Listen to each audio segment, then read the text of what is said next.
Hey, what's up, everyone? It's Eli here today, and I'm going to be talking about incarnate deities and explaining them on an intellectual and logical level so that you can have a sound understanding of this.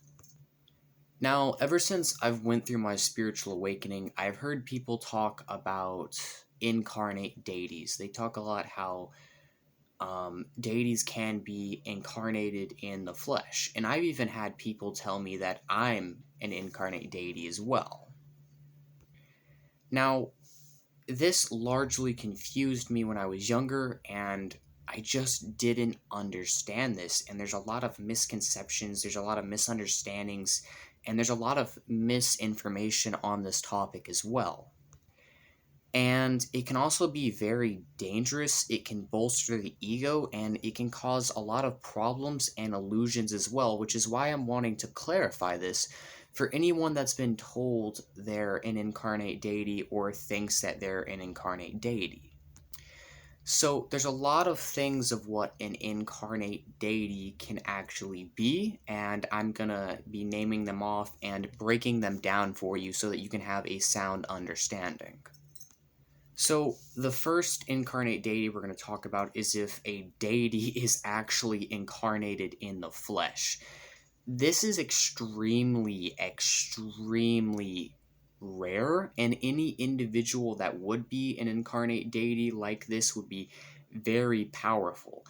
I've never actually met anyone that I believed to legitimately be an incarnate deity, and I think if somebody was, they most definitely would be trying to blend in and they would not reveal themselves. The level of power that they would have would be tremendous, not to mention the amount of spiritual awareness and capacity. It's just not something that's likely. And a lot of people get these ego trips and believe they're actual deities when that's not the full truth. So somebody actually being an incarnate deity like that would be extremely rare.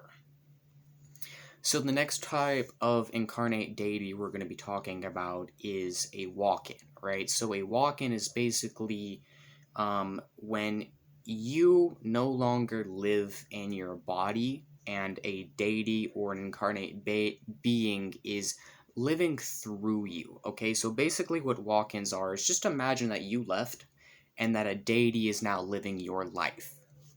This is not something I would recommend anyone do, as you're not going to be learning your karmic lessons, and 9 times out of 10 you're going to start to forget and lose who you are. And it can also be very dangerous because the deities or the demons, angels, or gods may not want to be there whenever you're going through something rough, because even if you're a walk-in, they're still going to let you come through and learn your lesson. It's almost like you're sharing the body, and it's also a form of possession as well. It's not something that I would personally recommend, but if it's something you're up to doing, I'm sure that you can write up a contract or talk to a spirit about it. Now, there's also the type of incarnate deity to where a spirit will take their essence, their energy, and they will put part of that into you. So they're taking part of them, they're putting it into you, which in a sense kind of makes you like a child of theirs. It means that their essence is like kind of growing in you, but it's expanding in your own way. So you're learning their lessons, you're gaining their powers, their wisdom, their alchemy, but it doesn't necessarily mean that um, you are them. It more so is like you're embodying their archetype. Their essence is growing within you, and they're kind of empowering you in a sense as well. So in a sense, you're kind of like becoming one of their children. You're kind of like becoming a demigod. You know, you're kind of an incarnate deity because their essence is living through you, and you're grounding and bringing their energy and alchemies to the world around you.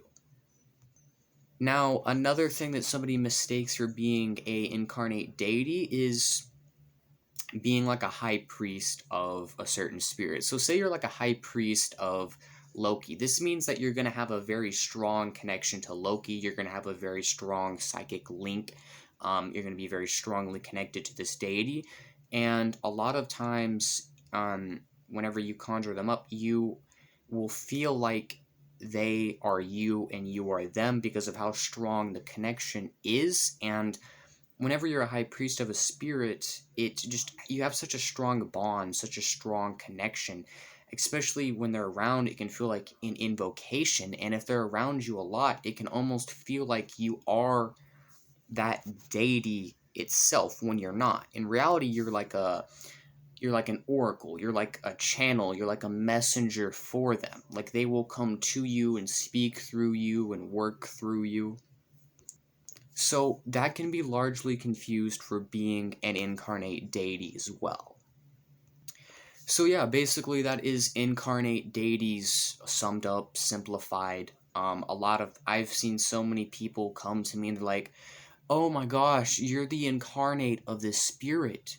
You're the embodiment of the spirit. You are this deity." I've had people tell me that I'm Hermes. I've had people tell me that I'm Loki. I've had people tell me that I'm goetic demons, right? And when I was younger, I didn't understand this, and the people telling me this didn't understand it as well. So as you can automatically see how that can be extremely problematic, right? So let's talk about a few examples of when I was told this. When I was younger, I was told that I was the incarnation of Hermes. But basically what that was that was kind of like Hermes had put his essence in me and empowered me, and I'd kind of become like an oracle for him.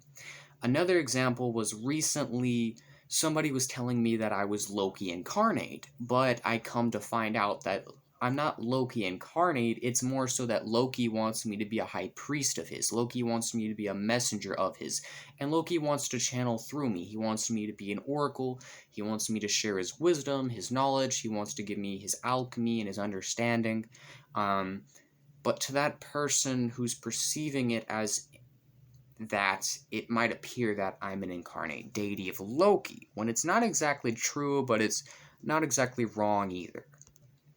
Now, another example is someone I used to be really close with, VK Jahanam, ended up kind of convincing me that I was the incarnate of a goetic demon, and what ended up happening was I basically, for a little while, became a walk-in, and this goetic demon was basically living my life and living through me, and I kind of started dissociating and forgetting who I was and detaching from my being. And as you can see, that created a lot of problems for me. It boosted my ego, it created a lot of illusions, and it just kind of left me traumatized as a whole. So that's basically why I wanted to clarify, as there's a lot of confusion, there's a lot of misconceptions, and it can cause a lot of damage if you don't fully understand what it means to be an incarnate deity. Um, and I really wanted to clarify this because I've had many people tell me that I'm a quote incarnate deity when they didn't even understand what that meant in the first place. And I've had multiple people talk to me, like recently I had this lady come up to me and telling me she was Aphrodite incarnate. I had this one guy coming up to me saying he was Lucifer incarnate. I had VK Jahanam at one point was telling me that he was an incarnate demon, which he was basically just a walk-in from what I understand. So there's a bunch of other people that was in this friend group as well that were kind of claiming to be incarnate demons, and they didn't fully understand what that meant or what they were giving up by believing that. And there's kind of like this clique that kind of just lost it, and I kind of had to jump out of it because it was causing me a bunch of damage. I didn't feel like it was the right path for me. I didn't feel like it was right for me. It caused so many problems in my life. And that's why I'm making this video, to clarify and bring a greater understanding to this subject on a sound intellectual level so that people can understand without having problems or getting confused or having their ego bolstered or not seeing it for what it truly is. Because a lot of times whenever you're told you're an incarnate deity, it really means something else, and that can just have a terribly dramatic effect on the ego and the illusions that you're perceiving as well. But anyways, I hope you did enjoy that video. If you did, make sure to leave a like and turn on post notifications as always. If you're interested in my exclusive content, make sure to click down in links below to check out my Patreon.